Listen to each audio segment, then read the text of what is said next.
I stood frozen in my own hallway, staring through the crack in the bedroom door I had just opened. My husband of 38 years was in our bed with my daughter-in-law, Emily. They were so consumed with each other, they never heard me come home early. My divorce appointment was exactly 7 days away. 7 days until I was supposed to be free. I backed away slowly, my hand shaking on the doorknob. Then I closed it silently, turned around, and walked out of my house like nothing had happened.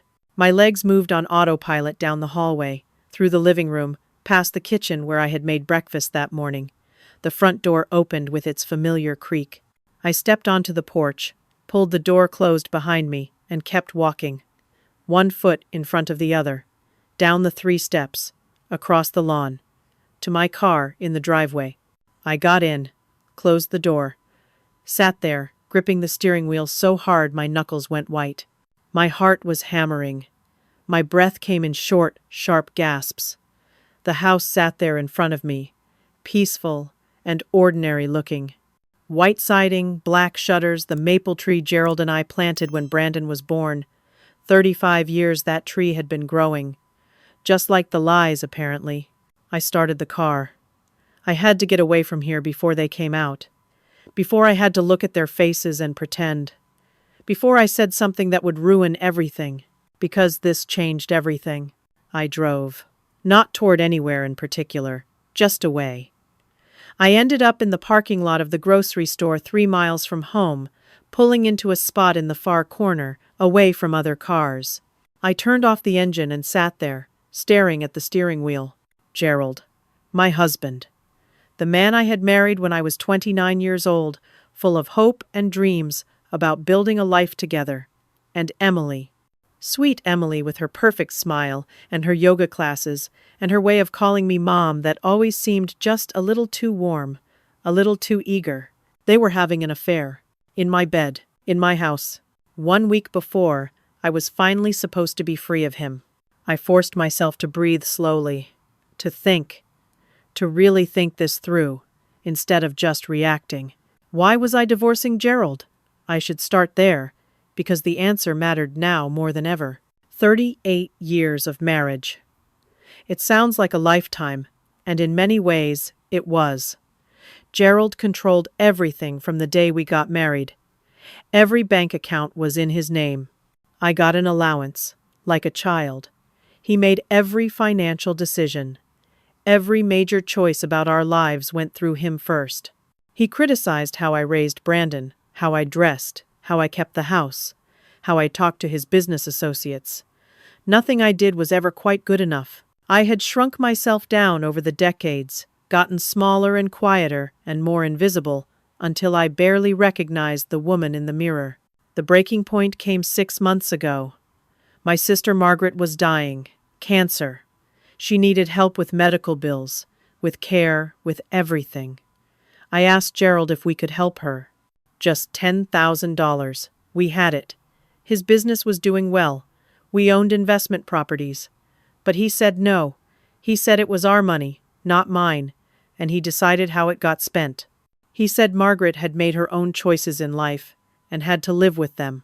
I watched my sister die without the help she needed. I sat by her hospital bed and held her hand and felt something inside me break. 3 months ago, I filed for divorce. Gerald was surprisingly agreeable about it. Too agreeable. He barely fought the terms. The settlement we worked out gave me the house, my car, and a modest monthly alimony payment. He kept his business, the retirement accounts, the investment properties. My lawyer, Martin Hayes, told me it was the best I could hope for given that everything was in Gerald's name and I had been a homemaker for most of our marriage. I had signed the preliminary papers. The final court date was next Tuesday, 7 days from today.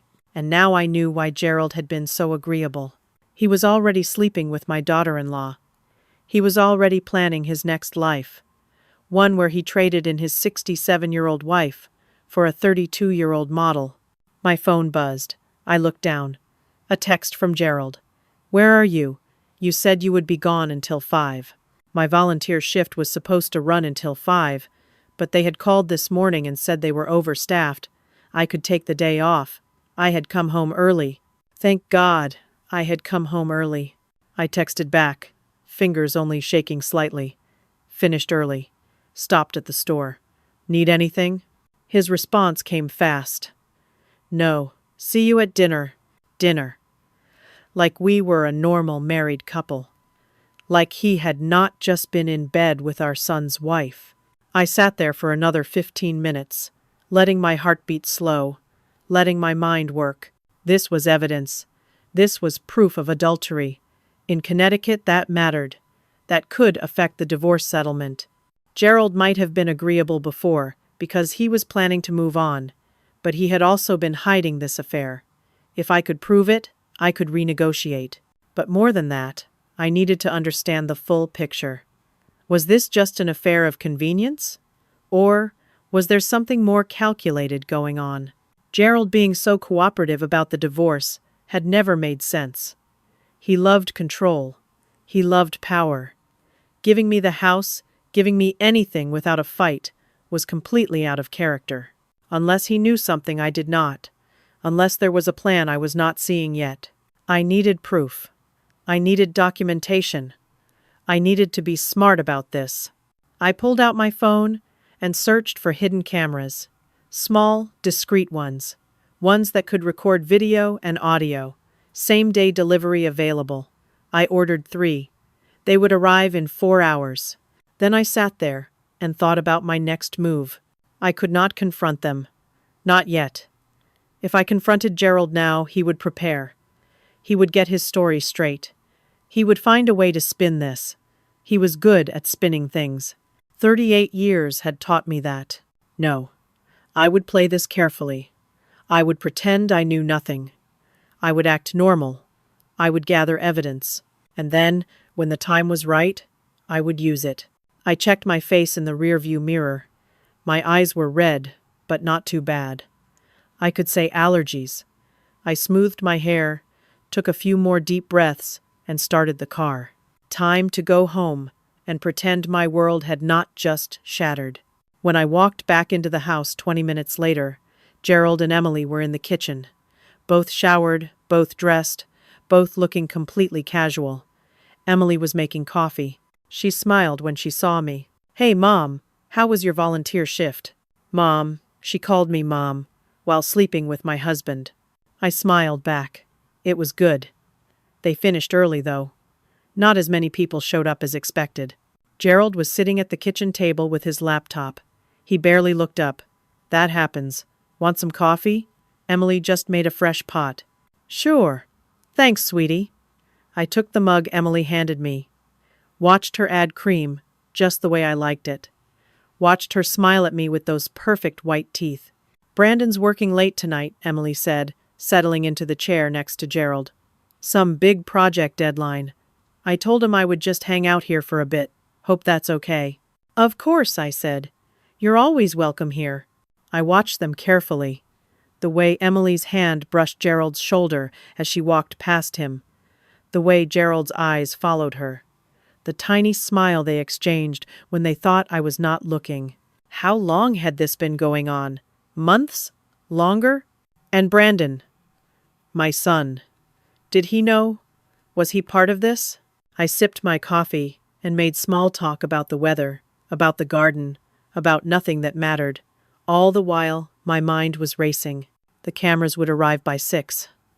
I would install them tonight, after everyone left. In the bedroom, definitely. Maybe the living room. And Gerald's home office. I needed to know what they said when I was not around. Emily left around 6:30, kissing my cheek on her way out. "Love you, Mom." Gerald retreated to his office to work. I made dinner. Chicken and rice. We ate in near silence, the way we had for years. At 9, the doorbell rang. My camera delivery.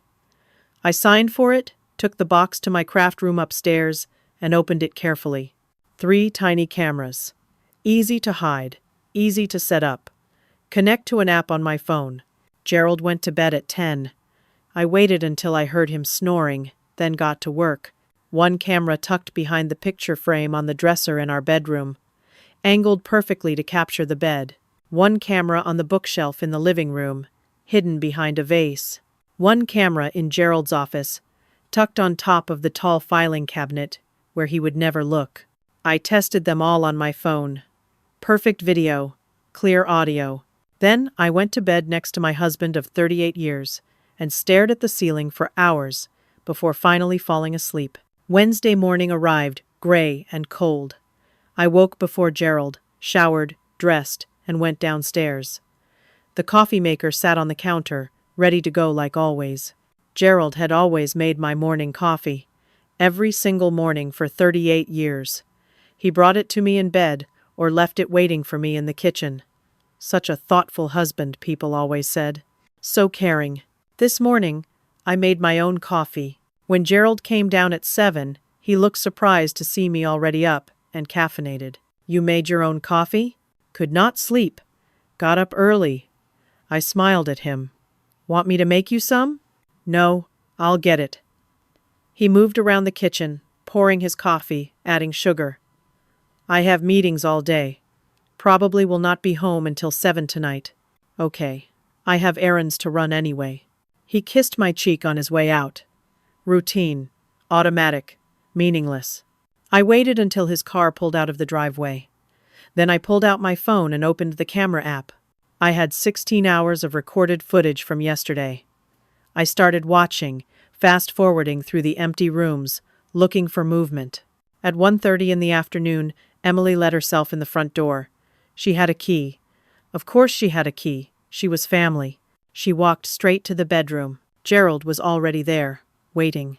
I watched them together. I will not describe what I saw. Some images you cannot unsee, but it was clear, undeniable, evidence. Afterwards, they lay there talking. I turned up the volume, listening carefully. Emily's voice, slightly breathless. Only 5 more days, and then we wait 3 months for it to be final. My heart stopped. Gerald's voice, satisfied. Less than that if the plan works. What plan? Emily shifted closer to him. You really think Brandon can convince her to sign the incompetency papers? The room tilted. Incompetency papers? Gerald's hand traced patterns on her skin. He's working on it. We've been planting seeds for months. She's forgetful. She's confused. She's declining. No. I just hope she does not catch on, Emily said. If she figures out what we're doing before Monday, she will not, Gerald said firmly. Ruthie is not that smart. She never has been.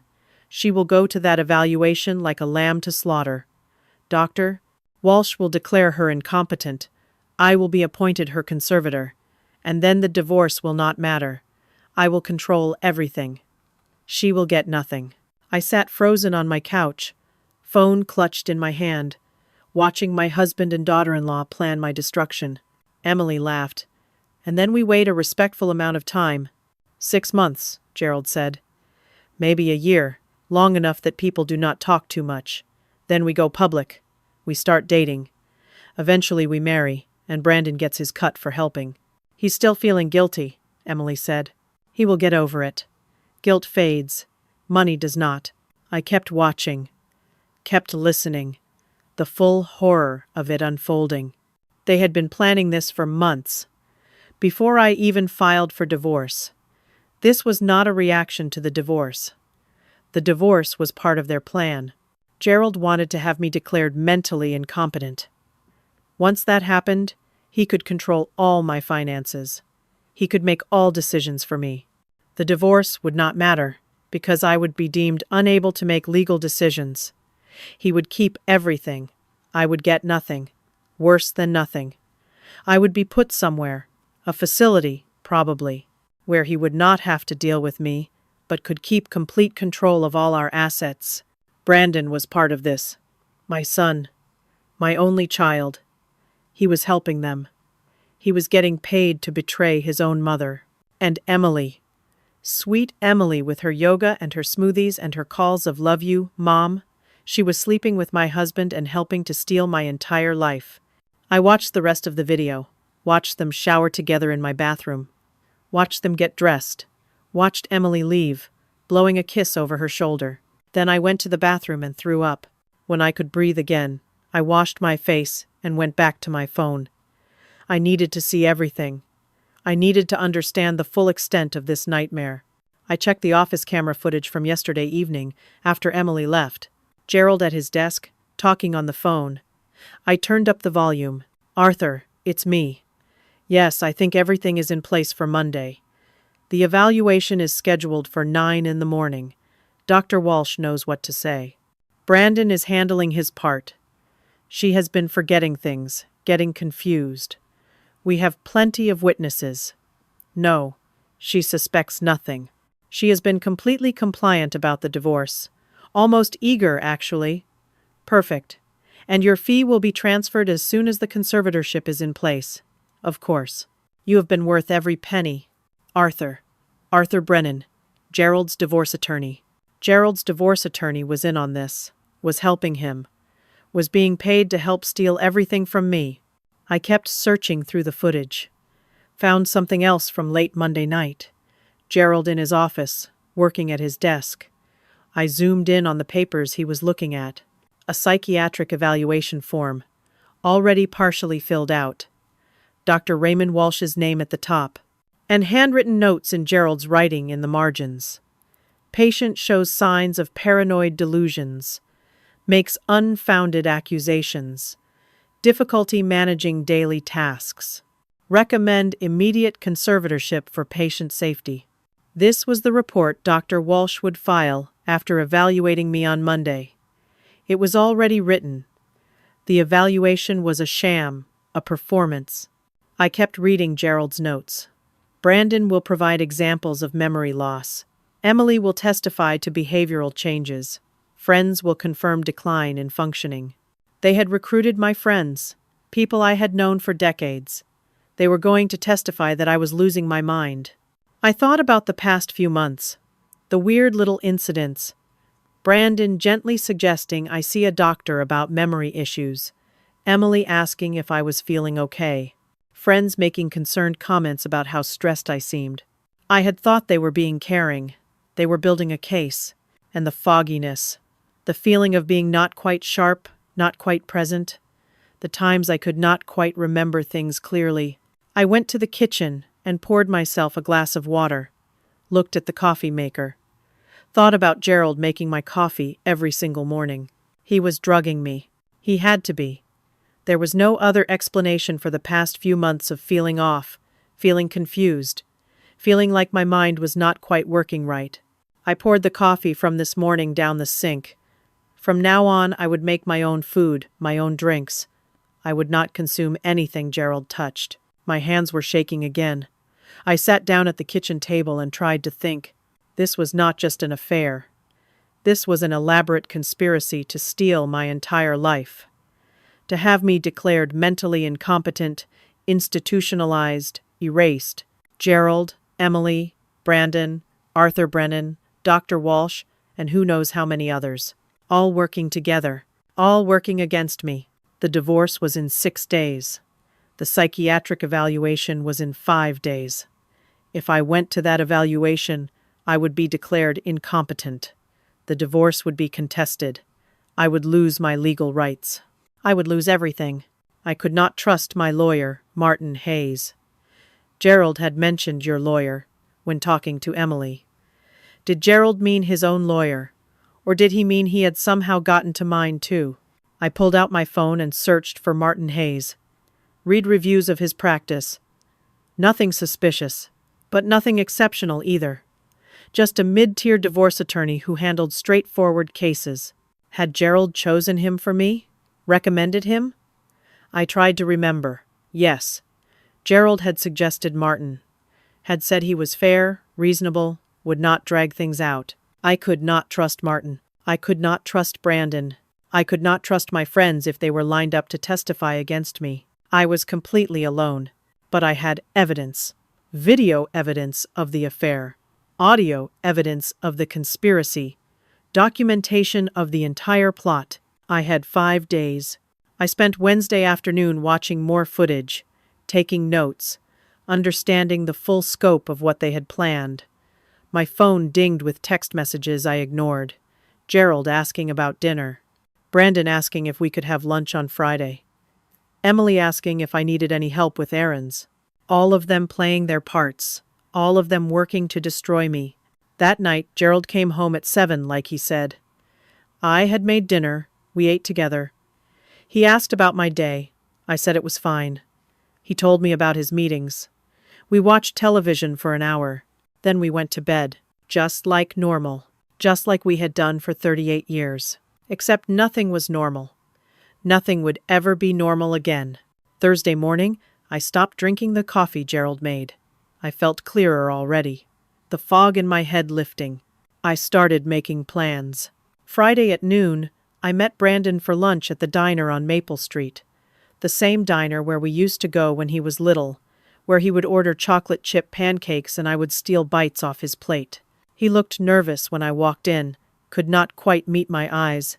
He stood to hug me, and I let him, feeling the betrayal cut deeper with every second his arms were around me. We Saturday ordered. Made small talk about the weather, about his work. He kept fidgeting with his napkin. Finally, he said, "How are you holding up, Mom? With the divorce and everything?" I watched his face carefully. "I am managing. It is hard, but I think it is the right choice." "Yeah, I think so too." He paused. "You seem tired, though. Are you sleeping okay?" There it was, the beginning of the script. "Some nights are better than others," I said carefully. "That is understandable. This is a stressful time." He took a sip of water. "Dad's worried about you, actually. He thinks maybe the stress is affecting you more than you realize." I let him keep talking. Let him dig deeper. "Like, you forgot my birthday last month, remember?" I had not forgotten his birthday.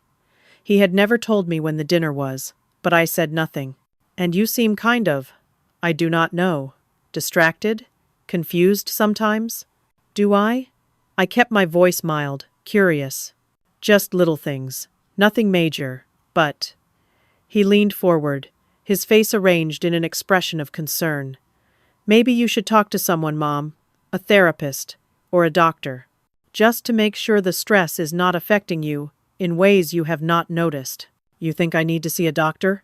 "Not in a bad way, just to check in, make sure you are okay. Dad mentioned it too. He thinks maybe you should get evaluated, just to be safe." I watched my son gaslight me, watched him execute the plan they had given him, and something inside me made a decision. I would try. One time. I would give him one chance to be honest with me. "Brandon, there's something I need to tell you. About your father and Emily." His whole body went stiff. "What about them?" "I think they are spending a lot of time together." He forced a laugh. "They are family, Mom. Emily adores Dad. She is just trying to help during the divorce. You know how she is. She wants everyone to be happy. It is more than that." I kept my voice steady. "I saw them together, Brandon. In my bedroom. They are having an affair." For just a second, I saw something flash in his eyes. Not surprise, fear. Then he rearranged his face into an expression of concern mixed with disbelief. "Mom, stop. This is exactly what I am talking about. You are being paranoid. You are imagining things." "I am not imagining anything. I saw them." "Yes, you are." His voice rose slightly. "Dad would never do that. Emily would never do that. You are seeing things that are not there. Do you understand how that sounds?" "I know what I saw." "Do you?" He leaned forward, and now his face was intense, almost angry. "Do you know how worried we have been? You are forgetting things. You are making wild accusations. You are not yourself, Mom. This is not normal behavior. Brandon, this is why Dad suggested the evaluation. You need help. These delusions, these paranoid thoughts, they are not healthy." I tried once more. "I can prove it. I have." I almost said cameras, almost told him. But something stopped me, some instinct for self-preservation. "You have what?" Brandon leaned forward, suddenly alert. "Mom, if you are doing something, if you are recording people or stalking Dad, that is not healthy behavior." That is actually proof you need help. I backtracked quickly. Nothing. Never mind. But he had seen the slip. He pulled out his phone. I am calling Dad. He needs to know you are making these accusations. Panic fluttered in my chest. If Brandon told Gerald I knew about the affair, they would change their plans. Move faster. I would lose my advantage. Do not, please. Why not? If you really saw something, Dad should know you are talking about it. I forced myself to back down, to seem confused, to play the role they wanted me in. You are right. I am probably just stressed. I am sorry. Let us just drop it. He studied my face. Are you sure? Because I need to know you are okay, Mom. I am fine. Really. Just tired. Can we please just drop it? He did not drop it. I think we should move the evaluation up. To this weekend, maybe, tomorrow. Just to be safe. No, Monday is fine. Dad has a doctor who could see you tomorrow. Saturday. It would be better to do it sooner. I said Monday is fine, Brandon. Tension crackled between us. His mask slipped just slightly, and I saw something cold underneath. Something calculating. Then he smiled. Okay, Mom, Monday. But I am going to be there with you, for support. We finished lunch in near silence. He paid the check, hugged me goodbye in the parking lot, told me he loved me. I sat in my car afterwards, shaking. My son had chosen money over me, had looked me in the eye and called me crazy for telling him the truth, had threatened to accelerate their plan. I could not save him from himself. He had made his choice. I drove home, with tears running down my face. When I got there, Gerald's car was in the driveway. So was another car I did not recognize. I walked in the front door and found Gerald in the living room with two men. One was Arthur Brennan, Gerald's attorney. I recognized him from the one meeting I had attended. The other was older, gray-haired, wearing an expensive suit. Gerald stood when I came in. Ruthie. These gentlemen just stopped by. This is Dr. Raymond Walsh. Dr. Walsh, my wife, Ruthie. My blood went cold. The psychiatrist. They had brought him here. Dr. Walsh extended his hand. I shook it automatically. Mrs. Carmichael, your son called your husband. He is concerned about something you said at lunch today. Brandon had called immediately. Had reported everything. Arthur Brennan spoke next. Ruthie, we heard you made some troubling accusations about Gerald and Emily. Your son is worried about you. This was an ambush. They were going to try to evaluate me right now, right here in my living room. Dr. Walsh's voice was smooth, professional. Mrs. Carmichael, your family is concerned. Your son said you accused your husband of infidelity. He said you claimed to have proof. These kinds of unfounded accusations can be a sign of paranoid delusions, especially in women experiencing age-related cognitive decline. I felt the trap closing around me. One wrong word, and they would have me committed. An emergency psychiatric hold. I would lose everything right here, right now. I forced myself to seem calm, rational, normal. I apologize. I was stressed.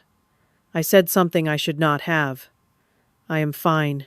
Dr. Walsh pulled out a notebook. Are you experiencing any confusion? Memory problems? Difficulty with daily tasks? No more than anyone my age. I am just emotional about the divorce. That is all. Arthur leaned forward. Ruthie, have you been taking any medications? Anything that might affect your judgment? Another trap. If I mentioned the drugging, I would sound paranoid. Just my regular prescriptions. Blood pressure medication. They exchanged glances. Gerald jumped in. She has been very forgetful lately. Misplacing things. Missing appointments. She forgot Brandon's birthday dinner last month. That is not true, I said. Dr. Walsh wrote something in his notebook. Denial is common in early-stage dementia, Mrs. Carmichael. This was insane. They were twisting everything. Arthur spoke again. Ruthie, for your own safety and well-being, we recommend an immediate evaluation. Today. Right now. The appointment is Monday. I will be there Monday. Dr. Walsh set down his notebook. I could do it right now. Just a few simple questions. It would put everyone's mind at ease. No. Monday. Gerald's voice was soft, but with an edge underneath. Ruthie, you are being unreasonable. It is my legal right to wait until Monday. Arthur folded his hands. Actually, Ruthie, if your husband feels you are a danger to yourself or others, we can petition for an emergency evaluation. Involuntary, if necessary. The threat hung in the air. They were threatening to have me committed. I made a split-second decision. If I kept refusing, they would force it. If I let them ask a few questions, I could manage it. I could pass whatever test they threw at me. Fine. Ask your questions. Dr. Walsh pulled his notebook back out, smiled. Thank you, Ruthie. This will be quick. Can you tell me your full name? Ruth Ann Carmichael. And today's date? I told him. Your address? I gave it. Who is the current president? I answered correctly. What year were you married? 1986. And how long ago was that? I calculated quickly. 38 years. Are you sure? Dr. Walsh looked up from his notes. That would make this year 2024. It was 2024. Yes, that is correct. He wrote something, frowning. You hesitated. I was doing math in my head. Gerald spoke up. She has been struggling with numbers lately. Takes her a long time to calculate simple things. This was ridiculous. They were turning normal thinking time into evidence of decline. Dr. Walsh continued. Can you tell me what you had for breakfast this morning, Ruthie? Oatmeal with blueberries. And yesterday? Toast and eggs. What about Wednesday? I thought back. Yogurt and granola. You remember all of that clearly? Yes. More writing. More concerned looks between the three men. Mrs. Carmichael, has anyone been trying to harm you? A trap question. If I said yes, I was paranoid. If I said no, it was on record. No. Has your husband been faithful to you throughout your marriage? Another trap, as far as I know. Vague. Safe. That is interesting, Dr. Walsh said. Because earlier today, you accused him of having an affair with your daughter-in-law. But now you say he has been faithful. Which is it? I was upset when I said that. I did not mean it. So you made a false accusation? I misspoke. Do you often say things you do not mean? No. But you did today. This was impossible. Every answer was wrong. The questions went on for another 20 minutes, each one designed to make me look confused or unstable. Each answer I gave was noted, analyzed, twisted. Finally, Dr. Walsh closed his notebook. Thank you, Mrs. Carmichael. I will send my preliminary report to your husband before Monday's formal evaluation. They left, all three of them. Gerald walked them to the door, shook their hands, thanked them for coming. When he came back, he was smiling. I think that went well. Dr. Walsh will send his report this weekend. See? Nothing to worry about. I went upstairs without answering, locked myself in the bathroom, sat on the edge of the tub with my head in my hands. They had documentation now. Dr. Walsh would write that I was paranoid, delusional, possibly dangerous, that I made false accusations, that I showed signs of cognitive decline. Monday's evaluation was just a formality now. The decision was already made. I had 3 days until Monday, 4 days until the divorce, and I was running out of options. Saturday morning, I woke up with absolute clarity. No fog, no confusion, just sharp, focused determination. I had stopped drinking Gerald's coffee. The difference was remarkable. Whatever he had been putting in it, the effects were wearing off fast. I made a list of what I knew. Monday, psychiatric evaluation at 9 in the morning. Tuesday, divorce proceedings at 10 in the morning. Dr. Walsh's report would declare me incompetent. The divorce would be halted. Gerald would become my conservator. I would lose everything. I made a list of what I had. Video evidence of the affair. Audio evidence of the conspiracy. Documentation of their plan. My own mind, finally clear again. I made a list of what I needed. A lawyer I could trust. Money to pay that lawyer. A way to present the evidence before Monday. The money was the problem. I checked our joint bank account online. Frozen. Gerald had locked me out. I called the bank. The representative was apologetic but firm. I am sorry, Mrs. Carmichael, but Mr. Carmichael has placed a hold on the account due to concerns about fraudulent activity. You will need to contact him directly. I had $500 in my purse. That was all. I got dressed and drove to downtown Hartford, found a law office, walked in. The receptionist looked up. Do you have an appointment? No, but I need to speak to a lawyer urgently. It is about elder abuse and divorce. She looked sympathetic, but shook her head. Our next available appointment is in 6 weeks. 6 weeks. I had 3 days. I tried another office. Another. Each time, the same answer. No availability. Too complicated. Too short notice. At the 3rd office, the lawyer I spoke to said, "Ma'am, if your husband has you declared incompetent, anything you do now could be contested. I cannot take a case that might be invalidated in 72 hours. I am sorry." I sat in my car, outside the 4th law office I had tried, fighting the urge to scream. I needed evidence preserved, at least that. If I could not find a lawyer today, I could make sure the evidence existed in multiple places. I drove to a print shop, copied the video files to 6 flash drives, paid $60, leaving me with $440. The teenager working the counter watched the screen as the files copied. His eyes went wide. Whoa, this is like serious stuff. You okay, lady? I realized how this looked. Elderly woman, with hidden camera footage of people having affairs. If I showed this to the wrong person, I would look like a stalker. I needed a lawyer to present it properly. Without legal representation, the evidence was meaningless. I drove home. Gerald was there, working in his office. "Where were you?" he called out when I came in. "Shopping." "Where are your bags?" I did not find anything. He appeared in the hallway, studying my face. Arthur called. He said someone from our bank contacted him. "You tried to access the account. It is my account, too." "Not anymore." He walked closer. "For your protection, I have secured all our finances until after the evaluation. We cannot have you making impulsive decisions in your current state." "You cannot do that." "I can, and I did. Judge Murphy signed an emergency order this morning. Arthur filed it yesterday, based on Dr. Walsh's preliminary report.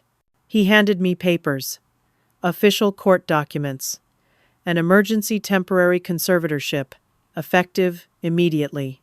I read through them, my hands shaking. Judge Murphy had granted Gerald temporary control of all finances, all property decisions, all major choices about my life. Until Monday's evaluation. If Monday went badly, it would become permanent. You have no right. I have every right. You are clearly unwell, making accusations, acting erratically. The judge agreed. You need supervision. His voice was so calm, so reasonable. This is for your own good, Ruthie. I had no access to money, no way to hire a lawyer, no way to fight back. I was trapped. That night, they came for dinner. Gerald, Brandon, Emily. A family dinner. Emily brought a casserole. Brandon brought wine. We sat around the table like we were a normal family. "How are you feeling, Mom?" Emily asked, her hand covering mine. Under the table, where no one could see, she squeezed my fingers hard. Enough to hurt, I pulled away. "See?" Emily looked at Gerald and Brandon. "She is aggressive. This morning she pushed me when I tried to help her with groceries. I did not." I started. "Ruthie, Emily would not lie," Gerald said. Brandon leaned forward. "Mom, please. Just admit you need help." I looked at my son, at the man I had raised, at the person who was actively working to destroy me for money. "I need to use the restroom," I said, and left the table. In the bathroom, I checked my phone. The hidden cameras had captured everything.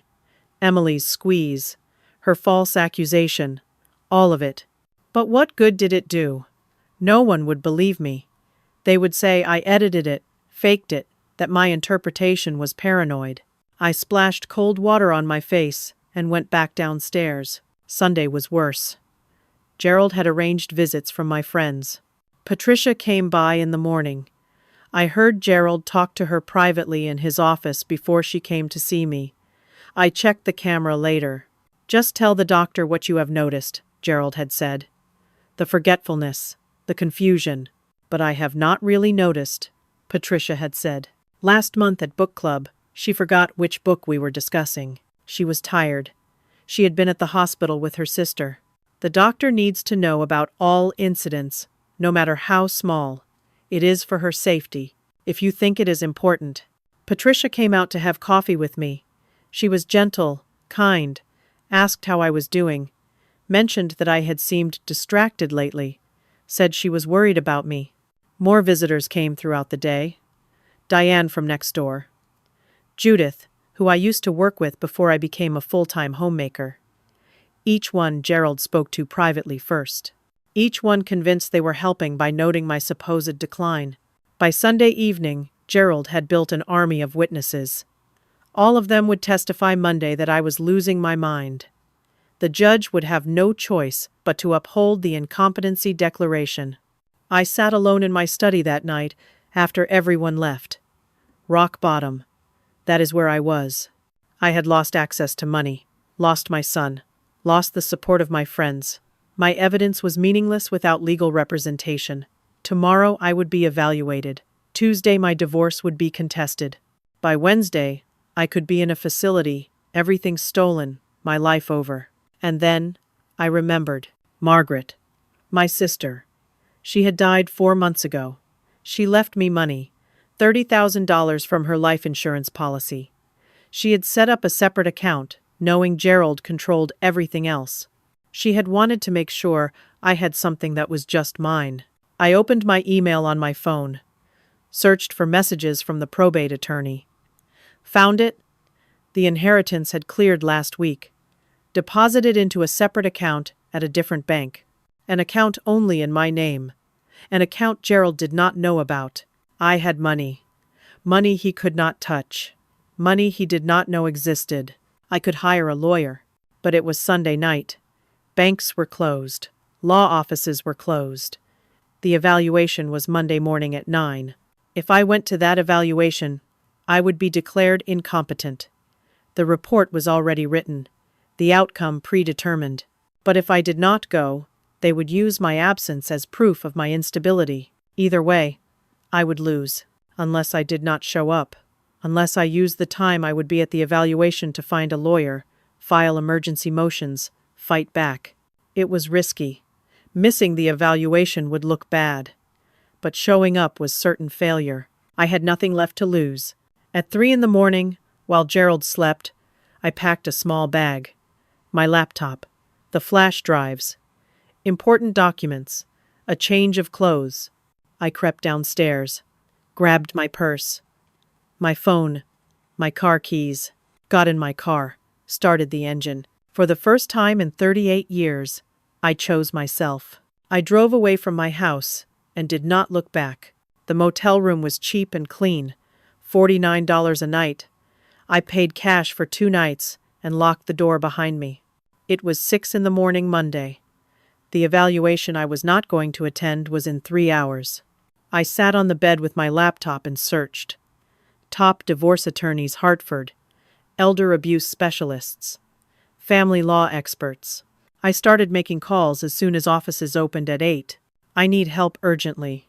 My divorce hearing is tomorrow. I have evidence of conspiracy and elder abuse. Most said no. Too short notice. Too complicated. They needed weeks to prepare. Finally, at 8:45, I reached Caroline Shaw's office. The receptionist sounded sympathetic.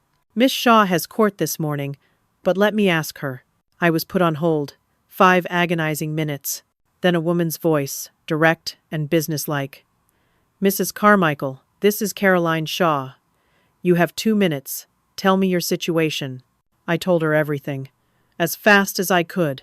The affair, the conspiracy, the plan to have me declared incompetent, the drugging, the psychiatric ambush, the fact that my divorce hearing was tomorrow at 10. "Can you prove it?"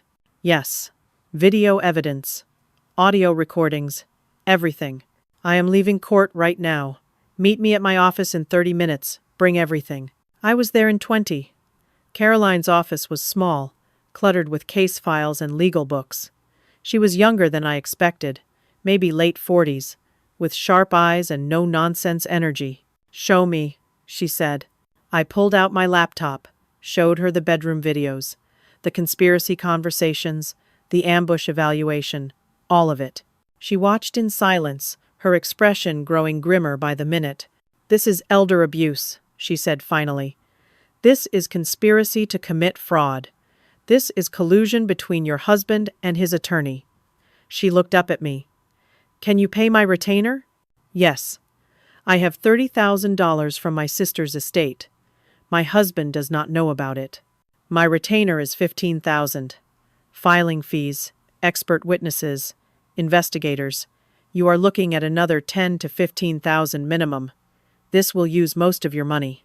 "I do not care. I just want my life back." She nodded. "Okay. But Mrs. Carmichael, you need to understand what you are walking into. Your divorce is tomorrow. We have less than 24 hours to prepare. Your husband's team has been planning this for months. We are going in basically unprepared. We have evidence, but we are ambushing them, which means they will fight dirty. What are my options? We file emergency motions today, right now. Motion to dismiss the temporary conservatorship. Motion to postpone the divorce until the competency issue is resolved properly. Motion to freeze all assets. Motion to compel full financial disclosure. Petition for a protection order based on the drugging. All of it. Do it." She smiled for the first time. "Okay. Let us go to war." The next 4 hours were a blur. Caroline's paralegal Sarah pulling case files and precedents, a private investigator named Jonas arriving, reviewing the evidence, running searches on Gerald's finances. "He has been moving money for 8 months, Jonas said, showing us bank records. "Hidden business, offshore accounts. Very sophisticated. He had help. Probably from Arthur Brennan." "That is attorney misconduct," Caroline said. "Arthur could be disbarred." By 4 in the afternoon, all the emergency motions were filed.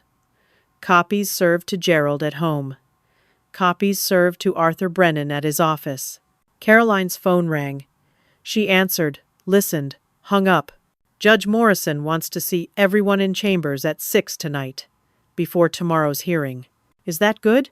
"It means the judge is taking this seriously. But it also means Gerald's team has 2 hours to prepare their counterattack. They will come at us hard." At 5, my phone started buzzing with voicemails. I had turned it off earlier. Now I listened. Brandon's voice. 10 in the morning. "Mom, where are you? You missed the evaluation. We are worried." 2 in the afternoon. "Mom, Dad is furious. Dr. Walsh said your absence proves you are unstable. Please call me." 4:30. "Mom, what the hell did you do? Dad just got served with legal papers. He is talking about pressing charges. Call me right now." At 6, we walked into Judge Morrison's chambers. A small room, lined with law books. The judge sat behind his desk. Gerald and Arthur Brennan sat on one side. Caroline and I sat on the other. Emily and Brandon were in the waiting room, not allowed in chambers. Gerald's face when he saw me went through shock, rage, then forced calm. Arthur jumped in immediately. "Your Honor, Mrs. Carmichael missed a court-ordered psychiatric evaluation this morning. This proves she is mentally unstable." And Judge Morrison held up a hand. "I will decide what it proves, Mr. Brennan. I have reviewed the emergency motions filed today. These are serious allegations." Arthur tried again. "Mrs. Carmichael is mentally unwell. She has recorded people without consent. She has made wild accusations. Connecticut is a one-party consent state," Caroline said calmly. "Mrs. Carmichael had every right to record in her own home. She fled her home, abandoned her husband. She fled abuse. The recordings show Mr. Carmichael drugging her coffee." Gerald spoke for the first time. "That is a lie. I never—" "Mr. Carmichael," Judge Morrison said sharply, Let your attorney speak, Arthur continued. Your Honor, this is a desperate ploy by a woman facing a fair divorce settlement. She has concocted elaborate conspiracy theories. Then explain the video evidence, Caroline said. Explain Mr. Carmichael in bed with his daughter-in-law. Explain the audio of them planning to have Mrs. Carmichael declared incompetent. Silence. Arthur recovered quickly. Even if there was an affair, which we deny, that does not negate the mental health concerns. Mrs. Carmichael is clearly paranoid. Judge Morrison leaned back in his chair. Here is what I see. A woman who missed one evaluation, filed serious allegations with evidence, and hired an attorney. That does not scream incompetence to me. It looks like someone fighting back. Arthur started to object, but the judge kept talking. Mr. Brennan, the emergency conservatorship was granted based on Dr. Walsh's preliminary report. Now I am hearing that evaluation was compromised, that Dr. Walsh met with Mrs. Carmichael once, for less than an hour, in her home, with her husband present. Not exactly clinical best practice. Dr. Walsh is a respected psychiatrist, who appears to have predetermined his findings. Judge Morrison shuffled papers on his desk. Here is what is going to happen. Tomorrow's divorce hearing proceeds as scheduled. But it is now a full evidentiary hearing. Both sides present everything. The affair allegations, the conspiracy allegations, the conservatorship, the asset division, all of it. I will rule on everything at once. Your Honor, Arthur said, we need more time to review these accusations. You wanted this divorce tomorrow, Mr. Brennan. You have got it. 10 in the morning. Bring your witnesses, your evidence, and your explanations. Miss Shaw, same for you. He looked at both attorneys. If I find evidence of conspiracy, fraud, or elder abuse, this goes beyond divorce court. Criminal charges will be referred. Am I clear? Yes, Your Honor, they both said. In the hallway afterwards, Gerald cornered me. Caroline stepped between us, but Gerald's voice cut through. You stupid woman. You have no idea what you have done. Mr. Carmichael, stay away from my client, Caroline said. Gerald looked at me over Caroline's shoulder. You will not win. I have too much on you, years of evidence. You will end up with nothing. In a state facility, forgotten. Brandon appeared. Dad, let us go. He looked at me, conflict in his eyes. But he left with his father. Emily smirked at me from down the hall. Back at Caroline's office at 8 that night, we prepared for tomorrow. They will attack your credibility, Caroline warned. Make you look vindictive, crazy, or both. Can you handle it? I thought about 38 years of Gerald's control. 38 years of making myself small. I have been handling Gerald for 38 years, I said. I can handle one more day. That night, back in my motel room, I could not sleep. Tomorrow was everything. Either I walked away free, or I lost everything. I reviewed the evidence one more time. Thought about the thumbnail text that had led me here. The lawyer saying I had no right. Me smiling, taking out my purse. Everyone on their feet screaming. Tomorrow, I would show them what I was capable of. Tuesday morning, 10 in the morning. Courtroom 4B. The room was formal and intimidating. Dark wood paneling. The seal of Connecticut behind the judge's bench. Rows of seats for spectators. Gerald sat at one table with Arthur Brennan. I sat at another with Caroline Shaw. Brandon and Emily were behind Gerald. Judge Morrison entered. We all stood. This is now a consolidated hearing, he said. Divorce petition, conservatorship dispute, allegations of fraud and abuse. We will hear testimony, review evidence, and I will rule on everything today. Mr. Brennan, you filed the original divorce petition. Present your case. Arthur stood. Your Honor, this should be straightforward. Mr. and Mrs. Carmichael agreed to divorce terms 3 months ago. Fair division of assets. Then, Mrs. Carmichael began exhibiting concerning behavior. He called Dr. Walsh as his first witness. Dr. Walsh testified about my evaluation. Mrs. Carmichael displayed paranoid ideation.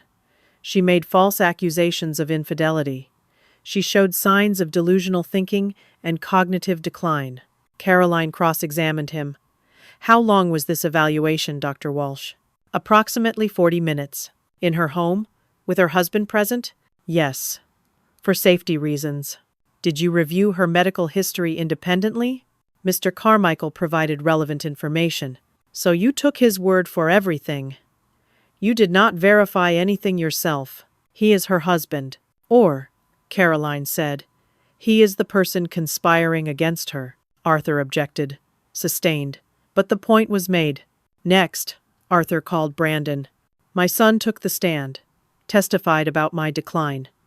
My mother has been forgetting things. Missing appointments. She accused my father and my wife of having an affair, which is insane. He listed incidents. Missed his birthday. Forgot conversations. Seemed confused. Caroline's cross-examination was gentle but pointed. Mr. Carmichael, do you stand to inherit from your parents? Eventually, yes. How much? I do not know exactly. If your mother is declared incompetent, your father controls everything. You are close to your father, correct? Of course. Close enough to help him hide assets? Arthur objected. Sustained. But again, the point landed. My friends testified next. Patricia, Diane, Judith. All describing minor incidents of forgetfulness. Caroline did not attack them hard. She established they were not medical professionals. That Gerald had spoken to each of them privately before they saw me. That they had been coached. Then, Arthur presented the financial settlement. Made it sound generous. Mr. Carmichael has been more than fair, despite his wife's erratic behavior. Caroline stood. Your Honor, I would like to present video evidence. She set up her laptop, connected it to the projector. The bedroom footage played. Gerald and Emily clearly intimate. Gasps in the courtroom. Brandon's face went white. Emily started to stand, but the bailiff blocked the exit. This is an invasion of privacy, Gerald shouted. In your own home, Mr. Carmichael? Judge Morrison said. Continue, Miss Shaw. Caroline played the audio next. Gerald and Emily's voices, discussing their plan. The incompetency papers. Brandon convincing me to sign. The whole scheme laid out in their own words. Judge Morrison's face grew stern. Caroline called Jonas Reed, the private investigator. He testified about Gerald's hidden assets, showed financial records. Mr. Carmichael has hidden approximately $2.3 million in assets. Arthur jumped up. Your Honor, we need time to verify. You will have your chance to respond, Mr. Brennan. Sit down. Carolyn called me to testify next. I took the stand, told my story. 38 years of financial control, emotional manipulation, the drugged coffee, the gaslighting, the conspiracy. Arthur's cross-examination tried to shake me. Mrs. Carmichael, is it not true you are simply a bitter ex-wife trying to destroy your husband? No. I am a woman trying to survive my husband. You recorded intimate moments without consent. I recorded crimes being planned in my own home. You fled a court-ordered evaluation. I fled a trap. That evaluation was designed to declare me incompetent, so my husband could steal everything I am entitled to. Caroline presented medical evidence. Lab results from blood work I had done Monday. Traces of benzodiazepines. Sedatives I was never prescribed. Someone was drugging her, Your Honor. Regular doses over months. She is making this up, Gerald shouted. Mr. Carmichael, one more outburst, and I will hold you in contempt, Judge Morrison said. Arthur called Gerald to testify. Gerald denied everything. No affair, no conspiracy, no drugging, no hidden assets. My wife is unwell. We are trying to help her. This is all a misunderstanding. Caroline destroyed him. On cross-examination. Mr. Carmichael, do you deny that is you in the video? The video is doctored. Do you deny that is your voice on the audio? Taken out of context. What context makes get her declared incompetent acceptable? Gerald had no answer. Arthur made one final attempt. Your Honor, regardless of these allegations, Mrs. Carmichael has no right to more than the settlement offered. The law is clear. This was it. The moment from the thumbnail text. I caught Caroline's eye. smiled, reached into my purse, took out one final flash drive. "Your Honor," I said, "may I present one more piece of evidence?" Judge Morrison nodded. "Proceed." Caroline loaded the flash drive. A new video played. Gerald's office. 2 weeks before I filed for divorce. Gerald meeting with Arthur Brennan, planning everything. Arthur's voice. "Once she files for divorce, we trigger the incompetency play. I know a psychiatrist who will write what we need." Gerald. "What if she fights?" Arthur. "She will not. You have broken her down for decades. She will accept whatever we tell her she deserves." Gerald. "And if she does not?" Arthur. "Then we have Brandon testify. We have the drugging to keep her confused. We have friends who will confirm her decline. She has no money, no resources. She will lose." Attorney misconduct. On video. Arthur Brennan planning to defraud a client's spouse, conspiring to manipulate court proceedings, recommending a corrupt psychiatrist.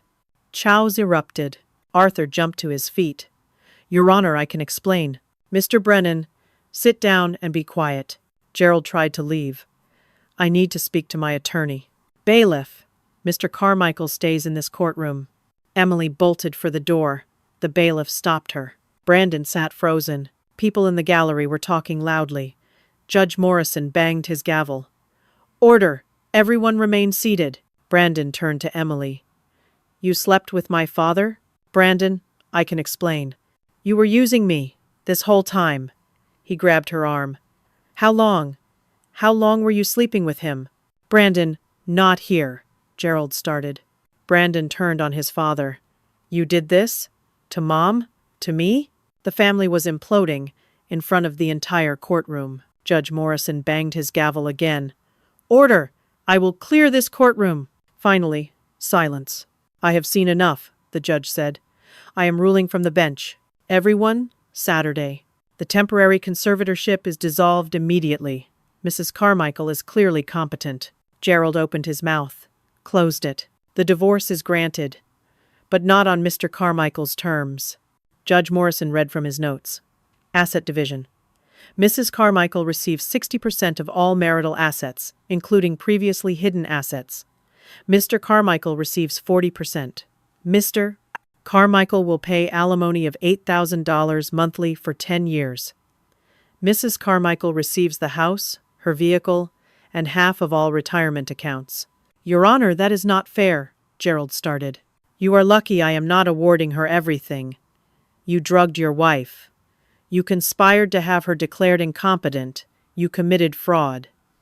He looked directly at Gerald. "I am referring this case to the state's attorney for criminal investigation. Possible charges include elder abuse, fraud, conspiracy, and illegal drugging." He turned to Arthur. "Mr. Brennan, I am reporting you to the state bar. What you did is unconscionable. You should be ashamed. Get out of my courtroom." "Your Honor, I was just advocating for my client. You were committing crimes. Leave. Now." Arthur gathered his papers and left. Judge Morrison looked at me. "Mrs. Carmichael, I apologize that the system almost failed you. You showed remarkable courage in defending yourself. You are free. Free from this marriage. Free from conservatorship. Free from these people. Go live your life." "Thank you, Your Honor." Cour adjourned. In the hallway afterwards, Brandon approached me. His face was wet with tears. "Mom, I am sorry. I did not know about Emily and Dad. I thought you were really sick. Dad convinced me. You thought money was more important than your mother. He said you would be taken care of, that you would be comfortable, that this was for the best. You chose to believe him. You wanted the inheritance more than the truth. Can you forgive me?" I looked at my son, the boy I had raised, the man he had become. Someday, maybe, not today. I walked away from him. Emily tried to approach. "Ruthie, I was manipulated too." "Do not," I said. "Just do not." Caroline stepped between us. "My client has nothing to say to you. Walk away." Gerald was the last, standing by the courthouse exit, defeated. "Ruthie, 38 years. Does that not mean anything?" It meant everything, I said. That is why this hurts. But I am done being your victim. You will regret this. The only thing I regret is not leaving you decades ago. I walked out of the courthouse with Caroline beside me, into bright afternoon Sunday, into freedom. For the first time in 38 years, I was free. 6 weeks later, I was sitting on my porch with a cup of tea, watching the sun set over my yard. My yard, my house, my life. The immediate aftermath had been a whirlwind. Gerald moved out the day after court, sheriff supervised. The criminal investigation was ongoing. Gerald might face charges, though his expensive lawyers were fighting it. Arthur Brennan was suspended by the state bar, his career likely over. Brandon had filed for divorce from Emily. Emily moved back to Pennsylvania to live with her parents. My friends had apologized. Patricia cried when she realized how she had been manipulated. Diane brought me flowers. Judith took me to lunch and held my hand while I told her everything. I forgave them. They had not known. Gerald was good at manipulation. I understood that better than anyone.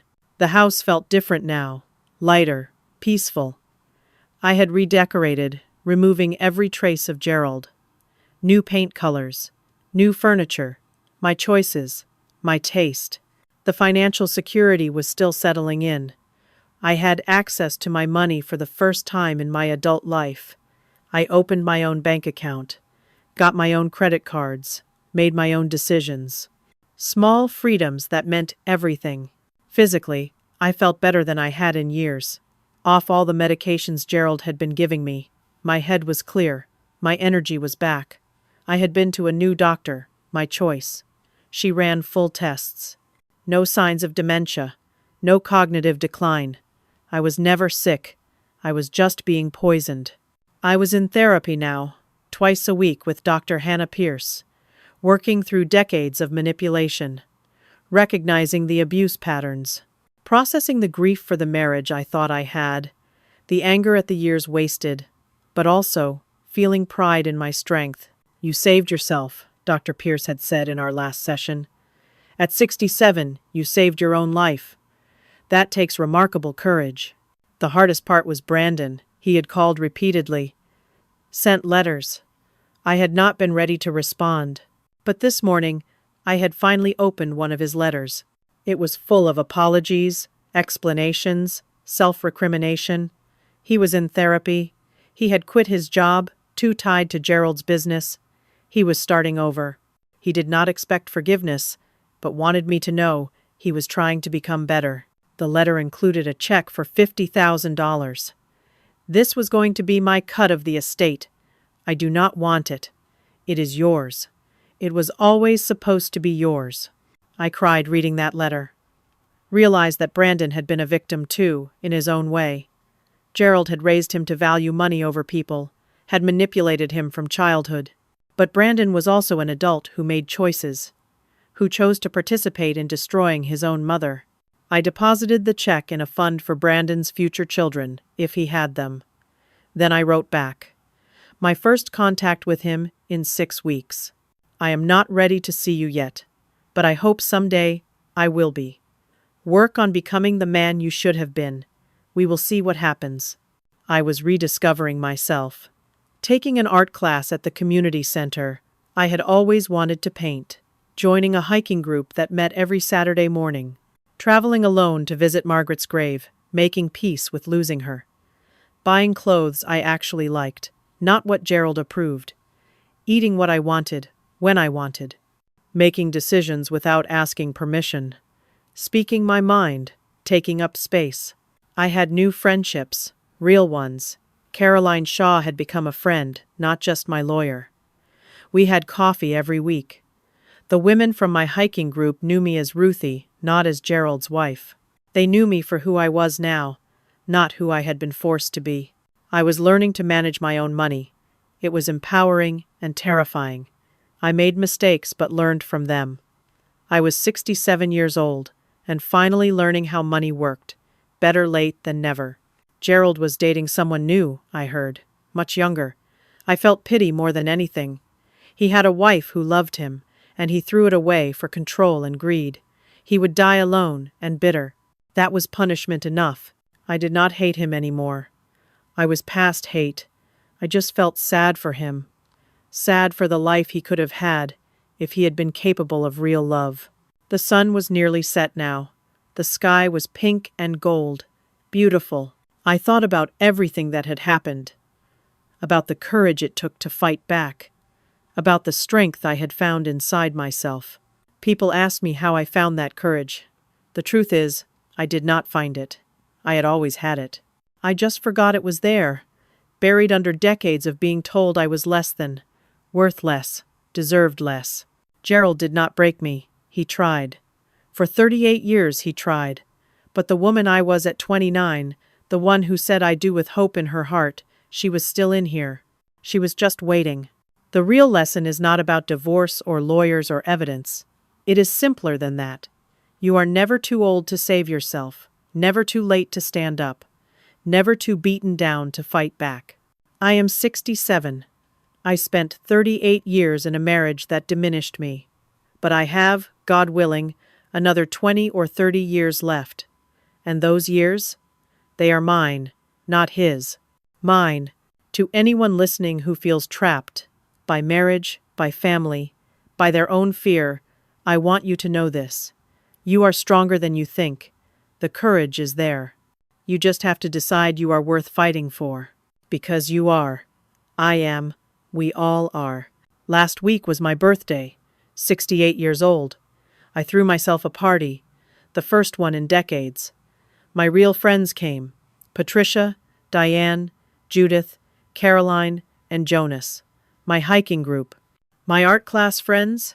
New people who knew me as Ruthie, not as Gerald's wife. When I blew out the candles on my cake, someone asked what I wished for. I do not need to wish, I said. I have everything I want.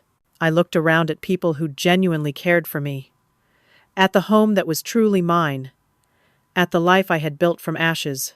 I felt peace. They say revenge is a dish best served cold. But I did not want revenge. I wanted my life back. And I got it. Not the life I had before Gerald. I cannot get those years back, but a better life. One where I know my worth. One where I make my own choices.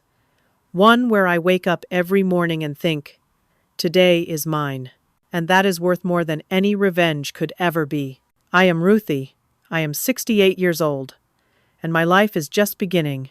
If you have ever felt trapped or controlled in a relationship, I want to ask you something. What would you do if you discovered a betrayal like mine?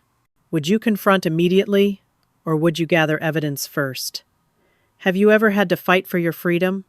Share your thoughts in the comments below. Your story might help someone else who is struggling right now. If this story touched you, if it gave you hope or strength, or just made you think, please hit that like button. It helps more people find these stories. And subscribe to this channel for more stories about courage, survival, and fighting back. Every story shared is another voice saying, you are not alone. Share this with someone who needs to hear it. Someone who might be going through their own battle. Someone who needs to know it is never too late to choose yourself. Thank you for listening to my story. Thank you for being here. I hope you find your own courage. Whatever battle you are fighting, I hope you remember your own worth. And I hope you know that you deserve a life that is truly yours. Take care of yourselves, stand up for yourselves, and never, ever give up on your right to be free.